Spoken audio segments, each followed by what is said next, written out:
안녕하십니까. 한양대학교 음악대학 명예교수 이종구입니다. 오늘 강의 주제는 기생입니다. 세상에는 기생에 대해서 웃음을 팔고 교태를 부리며 노류장화처럼 담장 밑에 꽂힌 양 누구도 쉽게 만지고 꺾을 수 있다는 뜻으로 표현합니다. 이와 같이 세상에는 기생에 대한 편협한 생각만이 있어서 그 실체를 파악하는 것이 부족하다 보니까 많은 사람들이 기생을 부정적으로만 생각하고 있습니다. 오늘은 이 문제를 가지고 살펴보도록 하겠습니다.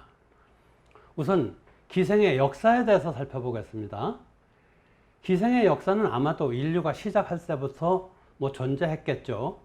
그러나 공식적인 기록에 남아있는 것은 고조선 때 제나라의 환공의 기록에 남아있습니다. 기원전 670년 제나라의 수도 임치에는 7곳의 여시, 그러니까 여자시장이 있었습니다. 한 곳에 100명의 기생이 있었다고 하니까 모두 700명이 임치라는 그 도시에 있었는데 점점 성황을 이루자 2000명으로 늘어났다고 합니다. 이 기생들은 합법적으로 국가기관인 조정의 수입원이 되는 하나의 산업이었습니다. 한반도의 오래된 이야기로는 젊은 시절 화랑 김유신이 천관녀라는 기생에게 빠졌었다는 이야기가 있죠. 고려시대 문인 이인노가 지은 파한집에 나오는 이야기인데 어머님의 훈육에 따라서 기생집 출입을 금하던 중에 어느 날 술에 취한 채 말을 타고 집에 가며 졸던 사이에 평소 버릇대로 말이 그녀의 집 앞에 멈춰섰습니다. 그러자 정신을 차린 김유신은 그 자리에서 칼을 뽑아 말을 그러자 정신을 차린 김유신은 그 자리에서 칼을 뽑아 말의 목을 베었다고 하죠. 그 뒤 천관녀는 김유신의 무정함을 원망하면서 원사라는 사내가를 지었습니다. 그리고 비근이가 되어서 절에서 지내다가 늙어서 병사했다고 합니다. 이 이야기를 쓴 이공성은 천관녀를 회상하면서 다음과 같은 시를 지었습니다.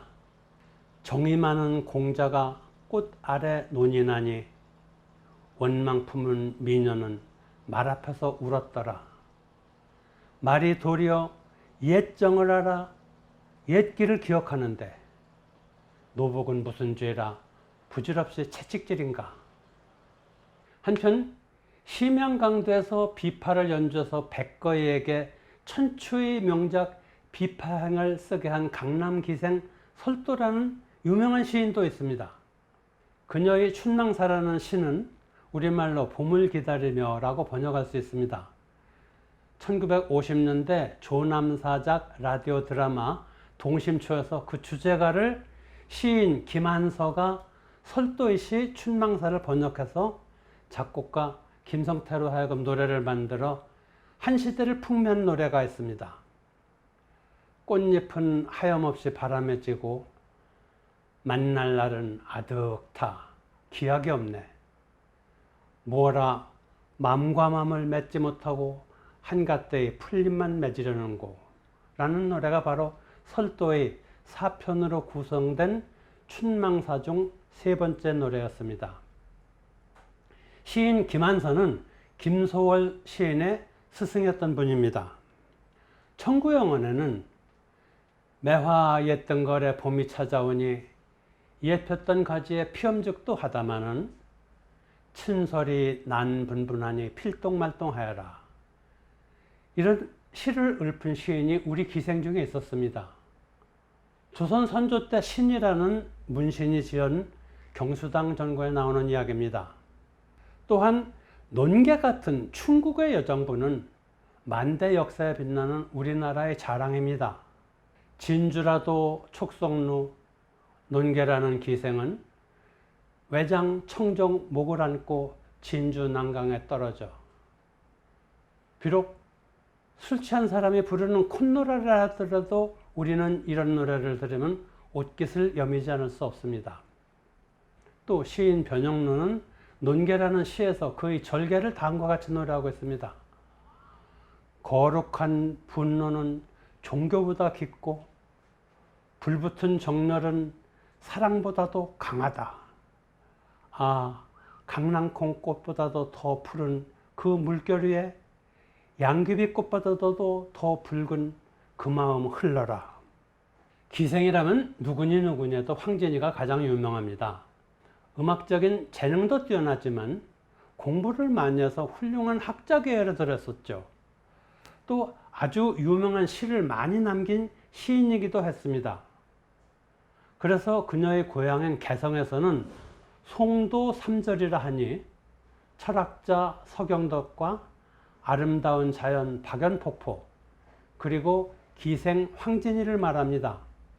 그녀는 어디를 가든 선비들과 어깨를 겨루고 대화를 했으며 뛰어난 가곡을 많이 창작했습니다. 성격도 활달해서 남성에게 굴복당하지 않고 오히려 굴복시켰다고 합니다. 그 대표적인 예로 30년간 벽면 앞에서 수도를 하던 지족선사를 찾아가서 미색으로 실험을 했는데 굴복했다는 이야기가 유명하죠. 반면 당대 제1의 철학가였었던 서경덕에게는 오히려 검은고를 들고 찾아가 스스로 유혹하다가 그의 높은 인격에 탄복해서 평생 사모했다고 합니다. 많은 일화와 함께 그녀가 지은 유명한 노래들은 조선 후기 김천택이라는 사람이 지은 청구영원에 많이 나오고 있습니다. 이 악보집은 오늘날까지도 전해져서 연주되고 있습니다. 이러한 기생제도는 어떻게 생겨나고 또 어떻게 변했을까요?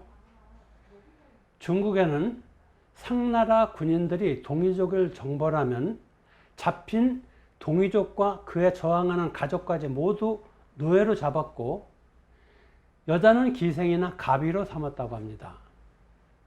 또 주나라와 당나라 때 전종포로가 되면 자연히 천민으로 취급돼서 가축처럼 노예시장에서 거래됐다고 하니 기생들도 마찬가지였을 것입니다. 이처럼 천민의 영역 안에 있었던 기생이었으니 그들은 천민이라는 타고난 흙수저의 굴레 아래서 벗어날 수가 없었습니다. 고조선의 금 8조에 남의 물건을 훔친 자는 그 집의 노비로 삼는다 라는 기록이 있으며 부여와 고구려에서는 전쟁포로 그리고 사형자의 가족들을 모두 노비로 삼았다고 합니다. 또 옥조나 동해 같은 이웃나라를 침략해서 정복된 사람들도 모두 천민으로 만들어서 그중 여자들은 갑이나 기생으로 팔려나갔을 것입니다. 이와 같이 노비라는 계층의 기생은 국가나 민족 간의 전쟁 포로나 형벌제도에 의해서 생겨났습니다. 고구려와 백제 역시 형벌에 의한 노비 제도가 존재해서 간통한 부위를 노비로 삼았다는 관습이 있습니다. 또 대역죄인이나 붕당의 몰락 등으로 얻어진 사람은 국가의 노비, 즉 공노비가 됐습니다. 그러나 애초부터 신분이 높지 않았던 사람은 노비가 되었으면 당연하고 또 종무법에 따라서 그의 자식까지도 노비로 이어지는 이런 산노비 제도도 있었습니다. 신분 제도상 이런 천민의 영역에 든 사람들은 노비와 기생, 비구니, 무당, 광대 이런 그 천한 당시로 천하였다고 생각했었던 그런 직업 이해는 가질 수가 없었습니다. 조선시대의 관기는 공식적으로 매춘을 전혀 허용하지 않았었던 국가 공무원이었습니다. 여기에 속하는 약방기생은 내의원이나 해민서 소속의 의녀들로 오늘날로 말한다면 의사 또는 약사 혹은 간호사 등이었는데 궁중의 의료 행위를 맡은 모든 사람들을 싸잡아서 약방기생이라 했습니다. 포로나 대역죄인으로 잡혔다 해도 뛰어난 의술을 가졌다면 이런 부류에 넣어서 그 재능을 살렸다고 합니다. 상방기생은 상의원의 친선비를 가리키는 말로 궁중에서 의복을 짓고 또 관리하던 사람이었습니다. 이들이 근무처는 당연히 궁중이었고 일패기생이었습니다. 기생은 직급에 따라 1패, 2패, 3패로 나눴습니다. 1패 기생은 오직 임금님 면전에서만 음악과 춤을 수행하고 또 앞서 말씀드린 약방 기생과 상방 기생도 여기에 해당했습니다. 1패 기생은 궁중의 장학원에서 근무하며 국고에서 급료를 받는 공식적인 공무원이었습니다. 2패 기생은 관기와 민기로 나뉘는데 관기는 문무백관을 상대하고 민기는 일반 양반 중 벼슬아치를 상대했습니다. 이들이 근무지도 또한 지방 관하였습니다. 그러니 오늘날로 말하면 지방 공무원인 셈인데요. 원칙적으로 매춘을 허용하지 않았지만 지방 장관에게는 관례대로 성접대를 했다고 합니다. 알기 쉽게 춘향의 어머니 같은 기생들이었죠. 3패 기생은 일반 평민을 상대하는 기생으로서 노래와 춤, 매춘을 병행했습니다. 이 기생에게는 윤리적인 비난이나 인간적 대우를 체념한 반인 반수의 삶이 그들이 선택이 아닌 숙명이었습니다. 한편 투기를 칠거지역으로 금하고 처첩제도가 있었던 당시에는 자유를 꿈꾸는 일부 부인들이 이 기생의 삶을 부러워했다고도 하죠. 3패 기생이라 하더라도 선비들이 눈높이에 맞춰서 시와 문학을 말하고 유학과 예학을 논하는 그런 교양의 자리에서 뒤지지 않도록 필수적으로 교육을 받았습니다. 이들 3패 기생은 노래를 잘하는 가기, 춤을 잘 추는 무기, 악기를 잘 타는 금기, 시를 잘 짓는 시기, 외지에 나간 관리나 군인들에게 현지천 노릇을 하고 또 잠자리도 제공했었던 방기, 그리고 오직 몸만 팔았었던 창기 등 천민이 행할 수 있는 모든 굳은 일은 도맡아 해야 했습니다. 조선시대에는 예술에 중점을 뒀던 기생과 매춘이 직업이었던 유녀는 엄격하게 구별했습니다. 성종실록에도 유녀의 음란한 짓을 금지한다라는 기록이 있습니다. 고급 기생들은 각자 자신의 집도 있고 또 상당한 재산을 가지고 있었고 또 결혼도 했습니다. 1패 기생의 경우 궁궐에서 일을 하지만 때때로 양반들이 그녀들을 따로 부르거나 교회로 나가서 춤과 음악을 즐기고 학문이나 시, 글, 그림에 대한 이야기들을 나눴다고 하는데 이 양반들이라 하더라도 어지간한 명망이 없으면 1패 기생을 부르기가 좀처럼 쉽지 않았다고 합니다.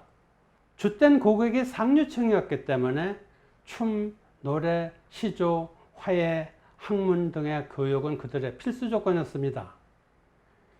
기생은 신분상, 계급상 최하위에 속하는 천민 여성이었지만 상류층의 남성과 교류하는 직업이었기에 어렸을 때부터 기생교육기관인 교방에서 이런 여러 가지 교육을 체계적으로 배워야만 했습니다. 그러나 1908년 일제강점기에 들어서서 춤과 노래를 공연하는 기생과 성매매만 하는 창기를 구별해서 영업을 했는데 처음엔 그랬는데 점점 성매매 쪽으로 시대가 흘러갔습니다. 그리고 경찰청의 지시에 따라서 조합이 설립되고 이 기생조합의 중개로 고급 요리집 같은 상업적 공간에서 영업을 하게 됐죠. 이때부터 전통적인 3패의 질서는 무너지고 기생은 오직 조합의 지시에 따라서 성매매를 중심으로 한 일을 했으며 오늘날 우리들에게 기생과 창녀가 같다는 인식을 은연중에 하게 되는 그런 원인을 제공하기도 했었던 것입니다. 오늘은 기생에 대해서 살펴봤습니다. 지금까지 한양대학교 음악대학 명예교수 이종구였습니다. 감사합니다.